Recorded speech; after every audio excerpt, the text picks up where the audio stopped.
Professor Zixtal stood at the viewport of the transport ship, his forearms nervously adjusting the diplomatic sash across his thorax.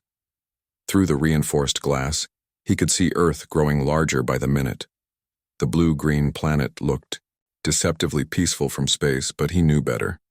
This was a Class 12 death world, home to one of the most resilient and unpredictable species in the known galaxy, humans.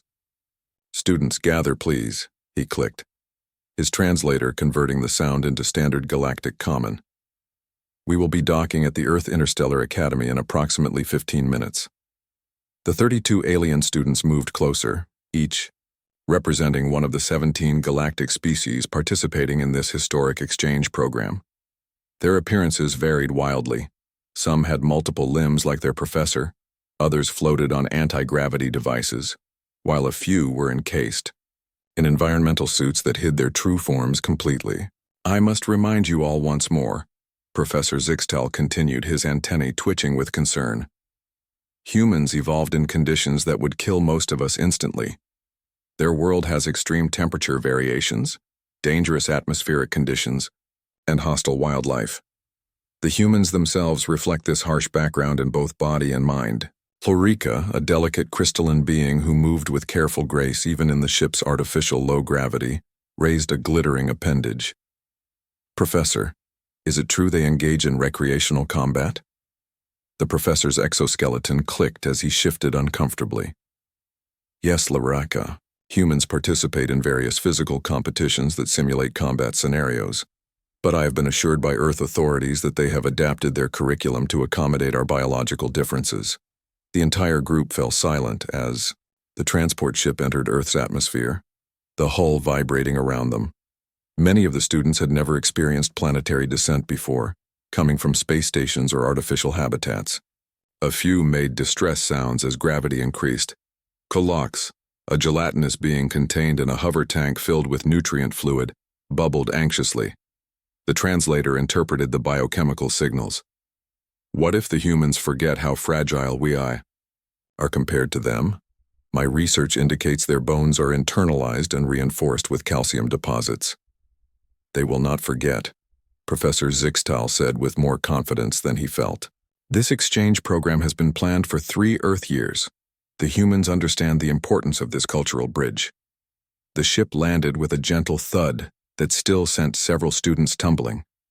Earth's gravity, approximately 6 times, stronger than the galactic standard most were accustomed to, immediately made itself felt. Environmental suits whirred as they compensated, and those with exoskeletons activated their support systems. As the main door hissed open, bright sunlight flooded the cabin. Professor Zixtal led the way, his legs straining against Earth's pull, despite his adaptive exoskeleton. The air that rushed in was thick with oxygen, intoxicatingly rich to some species, irritatingly dense to others. Standing at the bottom of the ramp was a human female in a crisp blue uniform adorned with various colored patches and metallic pins. She stood perfectly straight, shoulders squared, her short brown hair neatly trimmed.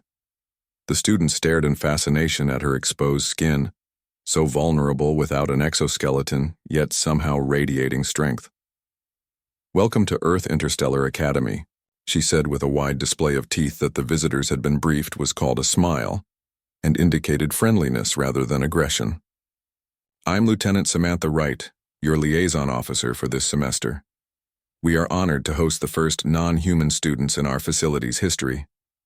Professor Zixtal performed the formal greeting, touching his right upper arm to his head. "The honor is ours, Lieutenant Wright. I am Professor Zixtal of the Galactic Exchange Program, and these are my students." Lieutenant Wright nodded, then gestured toward a large gray building behind her. "If you'll follow me, we've prepared welcome refreshments suitable for all your biological needs, and then I'll show you to your adapted quarters." As they walked, the aliens noticed a group of human youths in the distance. These cadets wore similar uniforms to Lieutenant Wright, but were engaged in what appeared to be a grueling physical activity, running through obstacles while carrying heavy packs. Some were covered in a brownish substance that the visitors would later learn was called mud. One cadet appeared to be bleeding from a small wound on his arm, but continued the exercise without apparent concern. Are they being punished? Asked Graxner, a tall, heavily muscled alien from a semi-death world, one of the few students not struggling with Earth's gravity. Lieutenant Wright followed his gaze and laughed.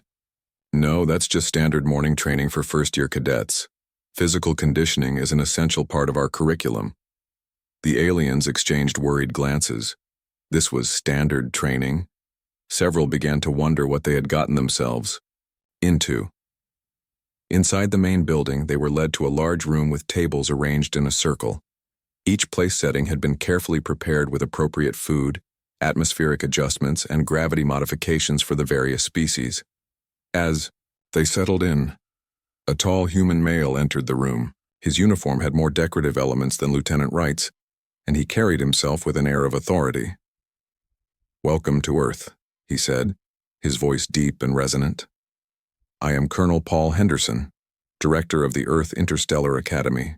We are making history today, and I want each of you to know that you have been selected for this program because you represent the best your worlds have to offer." Professor Zixtal noticed the colonel's hands, scarred and calloused, signs of a physical life foreign to most advanced species who relied on technology for labor. "Tomorrow," Colonel Henderson continued, "you will meet your human classmates and begin your integrated curriculum. While you are here, you will train alongside our cadets in tactical theory, galactic diplomacy, and, modified for your safety, of course, some of our physical training programs." A ripple of nervous communication passed through the alien students. Physical training. They had expected cultural classes, theoretical exercises, perhaps observations of humans, not participation in their notorious physical regimens. "I understand your concerns," the colonel said, surprising them with his perception. "But I assure you this exchange isn't just about you learning our ways. We humans have much to learn from you as well. Your species have mastered sciences and diplomatic strategies that we are eager to understand." After the meal, Lieutenant Wright led them on a tour of the facility. As they passed one particular room, loud explosive sounds made several students duck or activate defensive measures. "Not to worry," Lieutenant Wright said calmly.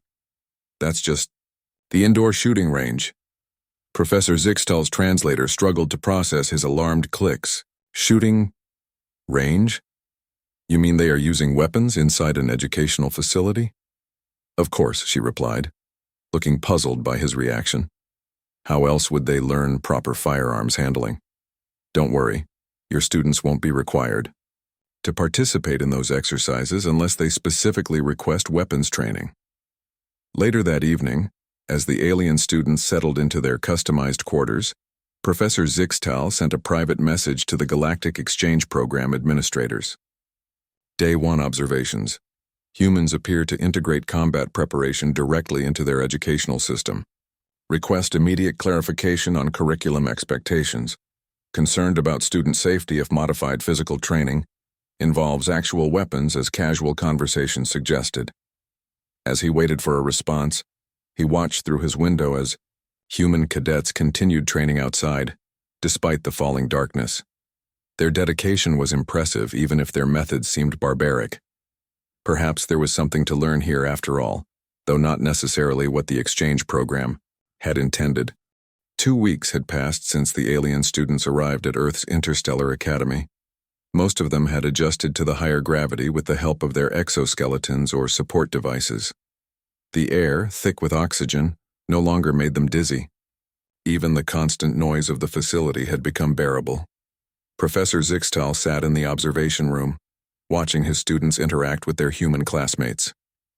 The exchange program administrators had responded to his concerns with assurances that all activities would be properly modified for alien physiology. So far, they had kept their word. In the classroom below, the aliens were excelling at tactical theory. Their different evolutionary backgrounds brought unique perspectives to problem-solving that impressed even the most experienced human instructors. Kulox's solution to the asteroid belt blockade scenario was brilliant, said Lieutenant Wright, who had joined the professor in the observation room. "We've never considered using gravitational distortion as a communication method before. Kulox's species evolved in ocean trenches where light cannot penetrate," Professor Zixtal explained, his translator converting his clicks into smooth human speech. They communicate through biochemical signals and pressure waves. They naturally think in terms of invisible forces. Lieutenant Wright nodded. That's exactly why this exchange is so valuable. Human military thinking has been limited by our evolutionary background. Yet your species has spread throughout your solar system despite evolving on a death world, Professor Zixtal noted. Most species that evolve in such harsh conditions never develop spaceflight. They remain too focused on survival. Maybe it's because of our harsh conditions, not despite them, Lieutenant Wright suggested. Adversity breeds innovation. Their conversation was interrupted by the arrival of Frank Miller, a tall human cadet with short blonde hair and friendly blue eyes. He had been assigned as the alien students' squad leader and had shown remarkable patience with their physical limitations. Lieutenant Professor, he greeted them with a respectful nod. I'm here to remind you that we have physical training scheduled in 30 minutes. The modified obstacle course is ready. Professor Zixtal's antennae drooped slightly. Despite the promised modifications, physical training remained the most stressful part of the curriculum for his students. Will all students be required to participate? He asked. Only those cleared by your medical team, Frank assured him, and we've paired each alien student with 2 human buddies for safety. The professor followed Frank to the training grounds, where his students waited nervously. The obstacle course before them looked less intimidating than the one the human cadets used, but it still included climbing walls, water hazards, and tunnels. Rika, the crystalline being, vibrated with anxiety. Their species was strong, but brittle, evolved on a low-gravity world with few physical threats. I cannot do this, they said, light patterns flashing across their surface in distress. If I fall, I might shatter. Frank knelt down to be at eye level with the crystalline alien. You won't fall. I'll be right beside you the whole time, and look. He pointed to special padded sections on the course. We've added safety cushions. For you. The point isn't to stress your body beyond its limits. The point is to learn to think clearly when you're outside your comfort zone. Graxanir, the muscular alien from a semi-death world, stepped forward. I will attempt the standard human course, he announced, surprising everyone. Colonel Henderson, who had come to observe, shook his head. I appreciate your enthusiasm, cadet, but even your physiology isn't suited for our full course yet. With respect, sir, Graxner rumbled, my homeworld has 70% of Earth's gravity. I have trained in combat situations before. I wish to understand the human method properly. After some discussion, the colonel agreed to let Graxner attempt a slightly modified version of the human course, with Frank as his direct supervisor. The other aliens watched in fascination as their training began. Some, like Kulaks in his hover, tank had courses specially designed for their unique bodies. The gelatinous being was tasked with navigating a complex maze while maintaining precise biochemical balance, a challenge equivalent to physical exertion for his species. As they trained, Professor Zixtal noticed something unexpected. Despite their initial fear, his students seemed to be enjoying themselves. Even Lorica, after completing a simple climbing wall with Frank's help, vibrated with colors that indicated pride rather than fear. Later that afternoon, the mixed class gathered in what humans called a shooting range. The professor had been dreading this part of the curriculum most of all. The alien students had been issued special training devices, harmless light projectors that simulated aiming and firing without producing dangerous projectiles. Today we learn basic targeting principles, explained the human instructor, Sergeant Olivia Martinez. Your simulators are programmed to match the weight and response of standard-issue weapons, without the actual danger. From behind a safety barrier, Professor Zixtal watched the class. His students pointed their light projectors at holographic targets while nearby, human cadets practiced with what appeared to be real weapons. Are those actual projectile weapons? He asked Lieutenant Wright, who stood beside him. Yes, she replied casually. Standard training rifles. Don't worry, they're on a completely separate range with proper safety measures.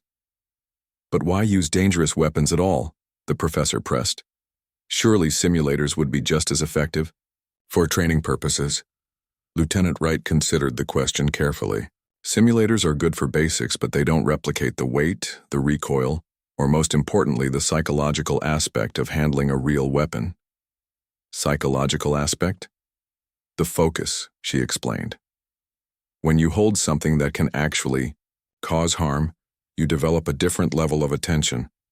That focus, the ability to remain clear-headed while managing real danger, is what we're actually training. Before the professor could respond, a loud bang from the human side of the range made several alien students flinch or activate defensive measures. Laarca's crystalline body briefly changed color in alarm. Sergeant Martinez immediately called a halt to the alien training session. "Remember what we discussed about loud noises," she said calmly. "Take a moment to reset your responses." Frank, who was helping Culox adjust his targeting appendage, called over to the human cadets. "Hey, give us a countdown before the next round. We've got sensitive hearing over here." The human cadets nodded apologetically and one stepped forward. "Sorry about that. We'll give you warning next time."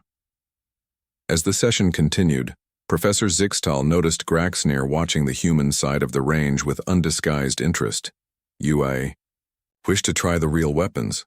the professor stated, moving closer to his student. Graxnir nodded. "Their method has logic. On my world, we train with virtual reality so advanced you cannot tell the difference from reality. But these humans, they use reality itself as the teacher." That evening, the alien students gathered in their common area to discuss their experiences. The professor was surprised to hear many positive comments alongside the expected complaints about physical discomfort. "The humans think differently," Kilox bubbled through his translator. "When I suggested using automated systems for battlefield coordination, Cadet Miller said something interesting. He said, 'Computers fail, batteries die, communications get jammed. Sometimes all you have is your body and your brain.'" "It's primitive," said another student, a gaseous being contained in a pressurized suit. "Is it?" countered Graxnir. "Their history is filled with system failures during critical moments. Perhaps there is wisdom in not relying too heavily on technology." As the discussion continued, Frank Miller arrived with several human cadets, carrying what looked like board games and playing cards. "Hope we're not interrupting," Frank said with a smile. "We thought you might enjoy learning some human recreational activities." The evening turned into an unexpected cultural exchange as aliens and humans taught each other games from their respective worlds. Professor Zixtal watched with growing optimism. Perhaps this experiment would work after all. But later that night, as he filed his daily report, he added a note of caution. "While integration is proceeding better than expected, I remain concerned about the humans' casual relationship with danger. Tomorrow the cadets begin what they call emergency response training. I have requested detailed safety protocols." 1 month into the semester, the alien students had settled into a routine. They attended tactical classes in the mornings, cultural exchange sessions at midday, and modified physical training in the afternoons. Even the most delicate among them had grown somewhat accustomed to Earth's harsh conditions. Professor Zixtal sat in on a virtual combat exercise, watching as mixed teams of humans and aliens worked through simulated crisis scenarios. The current exercise involved responding to a space station breach with teams working together to seal compartments and rescue survivors. The professor noticed that his students no longer flinched at sudden noises or movements from their human classmates. Progress, he thought, even if the humans' comfort with simulated violence still troubled him. "Red Team, you have a hull breach in Section 5, called out the instructor. "Atmosphere venting, you have 3 minutes to respond." On the simulation floor, Liurka worked alongside Frank Miller and 2 other human cadets. The crystalline being operated the environmental controls, while the humans handled the physical tasks. They had become an effective team, with Frank always careful to explain his decisions clearly. "Your students are adapting well," said Colonel Henderson, who had joined the professor in the observation booth, "especially considering the cultural differences." "They are learning," Professor Zixtal agreed, "though I notice they still avoid certain human activities." The colonel nodded. "The live fire exercises. Can't blame them. Takes our own cadets time to get comfortable with that too." "Yet you insist on using actual weapons rather than just simulators," the professor noted. There's a reason for that, Colonel Henderson began, but was interrupted by a sudden blaring alarm. Attention all personnel. Security breach in laboratory. Section 7. Unknown hostiles detected. This is not a drill. Repeat. This is not a drill. The simulation room's lights shifted from normal to emergency red. The instructor quickly tapped controls on her panel, ending the exercise. All cadets follow Evacuation Protocol Delta. Alien exchange students remain with your human team leaders and proceed to the nearest designated shelter point. Colonel Henderson was already moving. Professor, come with me to the command center. We need to account for all non-human personnel immediately. As they hurried through corridors, security barriers began descending, sealing off sections of the academy. The professor realized with growing alarm that his students were now scattered throughout the facility. "What is happening?" he asked, his translator struggling to keep up with his agitated clicks. "Laboratory breach," the colonel replied grimly. "Probably experimental organisms. Our biolab has been studying adaptations to hostile environments." In a different part of the academy, Frank Miller found himself cut off from the main evacuation route. With him were Lurka, Kulaks, Graxnir, and 3 other alien students, along with human cadets Lisa Ramirez and Jordan Chen. "The security barriers have sealed us off," Lisa said, checking her communication device. "We need to get to shelter point B on this level." Frank nodded, taking charge naturally. "Okay, we stay together. The shelter is 3 corridors east of here." A distant screech echoed through the hallway, followed by the sound of something heavy crashing against metal. Larka's crystalline body flashed with fear patterns. "What was that?" "Nothing good," Frank replied. His expression remained calm, but the alien students noticed something change in his demeanor. He was more alert, more focused. He reached into his uniform and pulled out what was unmistakably a real weapon, a compact handgun. "You're armed?" Kulaks bubbled in shock from his hover tank. "Third-year cadets carry for emergency response," Frank explained simply. Lisa and Jordan also drew weapons. Kulaks's biochemical signals translated as pure confusion. "But you are students." "Students who train for real situations," Lisa said calmly, checking her weapon with practiced movements. "This is why we use live rounds." In practice, another screech sounded, closer this time. "We need to move," Frank decided. "Aliens in the middle. Lisa, take point. Jordan and I will guard the rear. Stay close and stay quiet." The mixed group moved through the corridors, following Frank's directions. The alien students were surprised at how quickly the humans had switched from casual classmates to what seemed like professional soldiers. Their movements were coordinated without needing to speak, each covering different angles as they advanced. As they turned a corner, they came face to face with one of the escaped creatures. It resembled a large insect, but with 6 razor-sharp limbs and an exoskeleton that gleamed like metal. It was tearing at a wall panel, probably seeking a way through. Before the aliens could react, Lisa raised her weapon in one smooth motion and fired 3 times. The sound was deafening in the confined space. The creature jerked backward, green fluid spraying from its wounds, then collapsed. Lurka vibrated in terror, while Kulaks's tank bubbled frantically. Only Graxnir seemed relatively composed, though. His scaled skin had darkened with stress. "Keep moving," Lisa said quietly. "There might be more." "What was that thing?" Graxnir asked as they continued down the corridor. "Lab specimen," Jordan explained. "They're studying adaptive predators. Must have escaped containment." They had nearly reached shelter point B when 2 more creatures appeared, moving with frightening speed along the ceiling.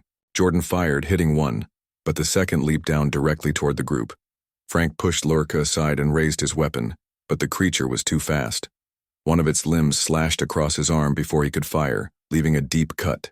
He didn't cry out, just fired twice into the creature's center mass, dropping it instantly. "Frank, you're injured," Lurka's translator conveyed with concern. "It's just a cut," Frank replied, already pulling a small medical kit from his pocket. He quickly applied a pressure bandage while continuing to scan their surroundings. "We need to keep moving." Kulaks's biochemical signals translated as amazement. "You're bleeding significantly. Doesn't that affect your thinking?" "Pain is just information," Frank said, repeating something they had heard in training. "Process it. Compartmentalize. Keep moving. When they finally reached Shelter Point B, they found it already occupied by other human students and several alien exchange participants. Security personnel had established a defensive perimeter, and medical staff were treating minor injuries. To everyone's relief, Professor Zixtal was there, coordinating with Academy staff to account for all alien students. Thank the cosmic harmony. You're safe. He clicked frantically upon seeing his missing students. We are safe because of them, Kulox burbled, gesturing toward the human cadets who were already reporting to security about the creatures they had encountered. The professor watched as Frank allowed a medic to properly treat his arm wound. Despite everything they had just experienced, his hands were steady, his voice calm as he described the creature's behavior to a security officer. How do you remain so composed? Professor Zixtal asked, moving closer to Frank. The human cadet looked genuinely confused by the question. This is what we train for, sir. The live fire exercises, the stress tests, the endless drills, they're all so we can function when it actually matters. But you're just students, the professor insisted.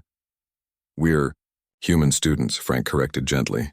Learning to function under pressure isn't just military training. It's how our species survived on Earth. Our ancestors had to stay focused while being hunted by predators or facing natural disasters. We just formalized the training. Across the room, Graxnir was speaking earnestly with Colonel Henderson. The security feed showed containment teams working to capture the remaining creatures. The immediate danger had passed. Lorca approached Frank, their crystalline structure now displaying patterns that indicated deep thought rather than fear. I always believed humans trained with live ammunition because you didn't value safety, the alien said slowly. But that's not it at all, is it? You train that way precisely because you understand how dangerous the universe truly is. Frank nodded. Exactly. We train with real danger in controlled settings so we can function in real danger when it's not controlled. It's not about being reckless. It's about being prepared. Professor Zixtal listened to this exchange, his understanding of humans shifting.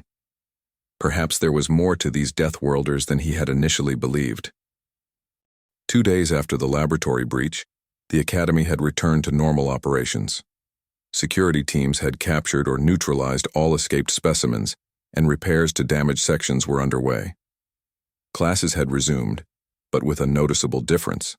The alien exchange students now looked at their human classmates with new respect. In the Academy cafeteria, Graxnir sat with Frank Miller and several other cadets.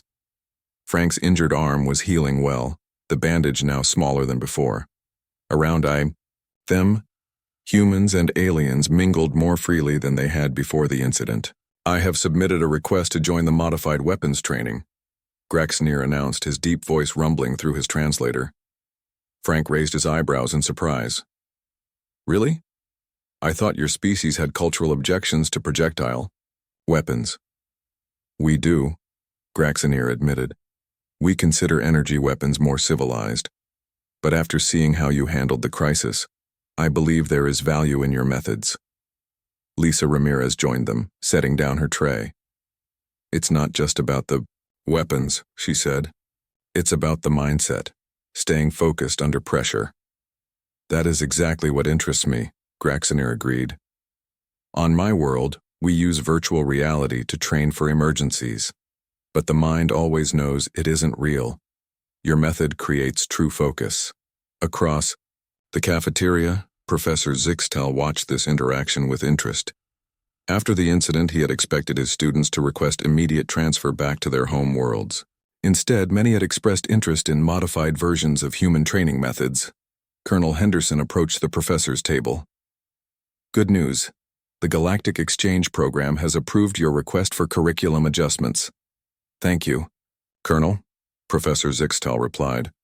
I believe there is much we can learn from human training methods adapted appropriately for different physiologies. Speaking of which, the colonel said, Cadet Kulox has made a fascinating proposal. Would you mind joining us in Lab 4 after lunch? Later, in the laboratory, Professor Zixtal found Kulox floating in his hover tank alongside several human scientists. The gelatinous being was releasing biochemical patterns that the professor recognized as excitement. "Professor," Culox's translator conveyed, "I believe I have found a way to contribute to human training methods." One of the scientists, Dr. Nakamura, explained, "Culox's species can detect subtle chemical changes in their environment. He's proposed adapting this ability to create a new type of threat detection system." Culox bubbled enthusiastically. "During the creature attack, I detected chemical signatures from the escaped specimens before we saw them. With proper sensors, this could provide early warning systems." The professor's antennae lifted in surprise. "You want to apply your evolutionary adaptations to human technology?" "Why not?" Culox responded. "Humans train their bodies to maintain focus during danger. We cannot match that, but we can each contribute our unique abilities." Over the next week, a new pattern emerged at the academy. While alien physiology prevented many species from handling weapons or enduring physical stresses like humans could, they began participating in their own ways. Arica, whose crystalline structure processed light differently than human eyes, joined a targeting class where they discovered their ability to detect minute energy fluctuations, made them excellent at identifying power sources and weak points in defensive systems. "Your species sees patterns we miss entirely," the targeting instructor told Lurka after a successful exercise. "This could revolutionize our approach to structural analysis." For the first time since arriving on Earth, Lurka's crystalline body displayed the soft blue glow of pride without any flickers of fear. Even Professor Zixtal found himself participating in the new integrated training sessions.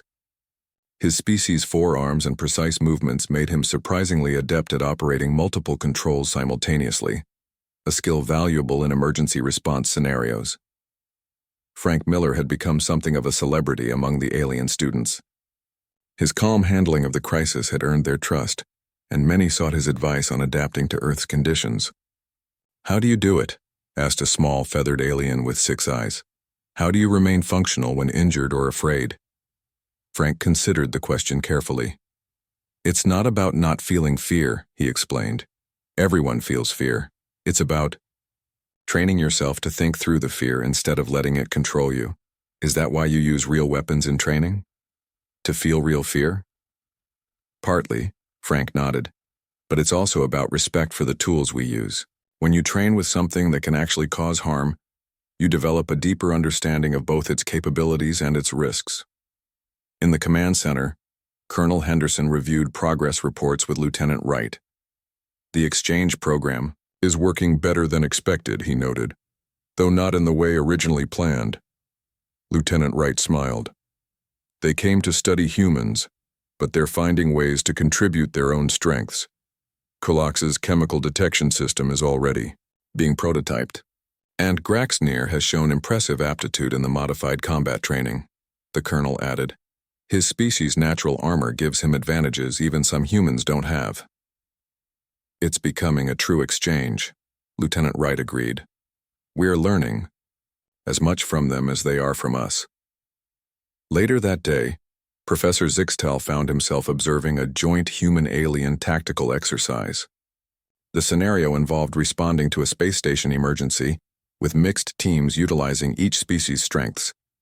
The human cadets handled physical tasks and security, while Lyrica operated scanning equipment, Culox monitored environmental conditions, and other aliens managed communications and data analysis. "Impressive, isn't it?" said Frank, who had stepped away from the exercise to get water. His injured arm was nearly healed, though a scar was forming. "Very," the professor agreed. "When this exchange began, I feared we would be expected to simply mimic humans. Instead, we've found a way to complement each other's abilities." Frank nodded thoughtfully. "That's something else we learn in training. A team isn't about everyone doing the same thing. It's about each member contributing their unique strengths toward a common goal." As the exercise concluded, Colonel Henderson announced the formation of the first official joint human-alien response team. 6 alien students, including Graxnir, Culox, and Lurka, would work alongside human cadets to develop new protocols for multi-species crisis management. "The galaxy is a dangerous place," the colonel told the assembled students. Humans have evolved to face danger head-on, to train with live ammunition and real stakes. Other species have developed different approaches, technological solutions, specialized evolutionary adaptations, or cultural practices that minimize risk. By combining these approaches, we can be stronger together than any of us are alone. That evening, Professor Zixtal sent his daily report to the Galactic Exchange Program administrators. Unlike his previous cautionary messages, this one contained a recommendation. Expand the program to include cadets from more worlds with a focus on integrated training that utilize the unique abilities of each species. What we initially perceived as recklessness, training with live ammunition, engaging in physical combat drills, deliberately exposing themselves to controlled danger, is actually humanity's sophisticated response to evolving on a death world, he wrote. By understanding this perspective, we have discovered new ways to approach crisis response that incorporate both human focus and alien specialization. As he completed his report, the professor heard laughter from the common room. Human and alien, students were gathered there sharing stories and playing games. Despite their different biologies, despite the recent danger, they had formed bonds that transcended their evolutionary backgrounds. Perhaps, he thought, that was the most important lesson of all. 3 months had passed since the laboratory incident. The semester was coming to an end, and the alien exchange students were preparing to return to their home worlds. The academy grounds buzzed with activity as final evaluations took place, and graduation ceremonies were planned. In the tactical training room, a demonstration was underway for visiting officials from the Galactic Federation. The first Joint Human-Alien Response Team, now officially designated Composite Unit Alpha, was showing their unique approach to crisis management. The scenario involved a simulated attack on a diplomatic vessel with hostages from multiple species. Human cadets Frank Miller and Lisa Ramirez led the physical response, while Graxner provided tactical support. Kolox, floating in his hover tank, monitored environmental conditions and detected hidden threats through chemical signatures. Plurka operated specialized scanning equipment, their crystalline structure sending light patterns that revealed structural weaknesses in the simulated vessel. As you can see, Colonel Henderson explained to the visitors, each species contributes their evolutionary advantages to the team. Humans provide physical capabilities and stress management, while our alien cadets offer specialized perceptions and technological interfaces. One of the visitors, an elder from the Galactic Council, leaned forward with interest. I was skeptical when I heard about humans training with live weapons. It seemed unnecessarily dangerous, but the results speak for themselves. Professor Zixtal, standing nearby, nodded in agreement. I shared your concerns initially. What I've learned is that humans don't train with danger because they undervalue safety. They do it precisely because they understand how dangerous the universe truly is. After the demonstration concluded successfully, the visitors moved on to tour other facilities. The joint team gathered to discuss their performance. Good work with those scanner adaptations, Lurica, Frank said, his tone casual but his eyes showing genuine respect. We never would have detected that hidden compartment without your light pattern analysis. Lurka's crystalline body glowed with pride, all traces of their former nervousness gone.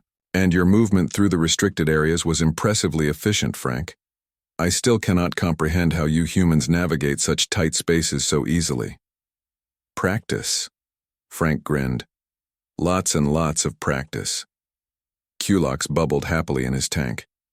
The new chemical sensors worked perfectly. I detected the difference between hostage pheromones and aggressor pheromones at 50 meters. Lisa checked her tablet. The evaluation team gave us a 94% success rating. That's the highest score of any training unit this semester. Graxner rumbled, with satisfaction. And we completed the scenario without a single simulated casualty.